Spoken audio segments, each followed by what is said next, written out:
lot of people think NASA was canceled when the shuttles stopped flying, and that's certainly not true. We have astronauts still in full-time training. We have astronauts living in space all the time. Our ride's a little bit different. We have to go up with the Russians these days on the Soyuz spacecraft. So we do a lot of training in Russia. Our administration has laid out a plan for commercial spaceflight, and the private companies that are kind of been tasked to develop our new spacecraft. And they're actively doing that now. Hopefully in the next, I don't know, 3 to 5 years, we'll be flying out of the U.S. again on one of these commercial company spacecraft. So that's pretty exciting. In parallel with that, NASA is building another spacecraft as well called Orion.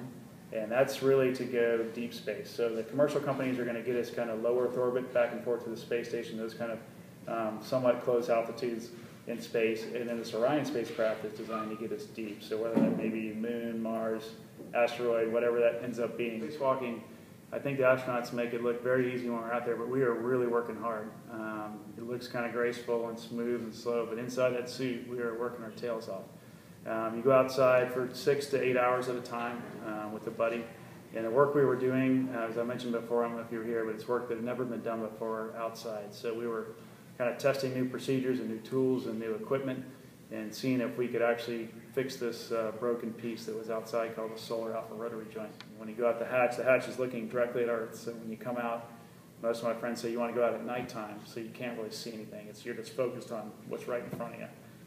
You don't have a choice what time you go out. But when we went out, it was daytime. And, unfortunately, I think, because there's just sensory overload. You're looking at the Earth underneath you. It's just unbelievable that you're going outside. You're traveling 17,500 miles an hour yourself. And to kind of put all that, you're like, whoa, you're kind of overwhelmed when you go out. The lights are that's what kind of sticks in my mind. Is one of the very best things about the whole trip is being able to look at our planet. Look out the window and see Earth, moving very quickly as you're rotating around it. And the colors are very vivid. You can see a thin layer of atmosphere. And when you think, I'm sitting there looking at it going, that's all that's protecting all of us from life versus death. If that thin layer goes away, we all go away, kind of thing. So it's kind of a different perspective, I guess, that most folks don't have. And I was just blessed to do it. Nighttime, daytime, it really didn't matter. They were both beautiful in their own right when you got a chance to look out the window. We train on every kind of malfunction that could happen with our spacecraft. So we're very comfortable with, hey, engine fails, no big deal, you do this to it. Well, nobody trains you on how to float around, how to brush your teeth, how to go to the bathrooms.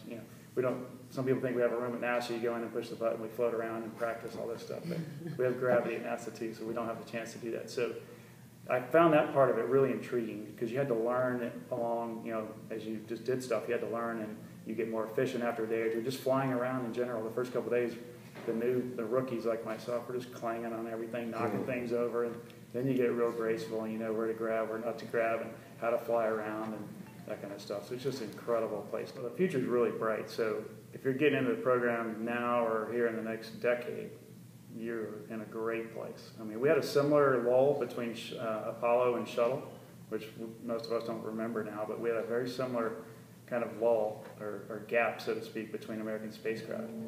And my goodness, if you look at Apollo did great stuff, and then we had a gap, but look at what Shuttle did. I mean, incredible 30-year career of just building this huge laboratory and launching satellites from space and retrieving satellites and repairing them and all the great stuff that came out of that. So we're really hoping, even though that is gap now, we're hoping whatever comes next, these commercial vehicles and then the Orion spacecraft, is going to get us to even better than what we had with Shuttle. So it's a very exciting time. Folks that are kind of these kids' age are going to be the ones walking on Mars for the first time. When you come back in, it's like, I kind of equate it to being in a gym, so it's the sweat. It's certainly a sense of relief when you get in, and when all the spacewalks are done on your mission, the whole team just breathes a sigh of relief because it's such a high-risk activity. And even though everybody's trained and everybody usually does very well, it's just when all those are done, it's like, whew,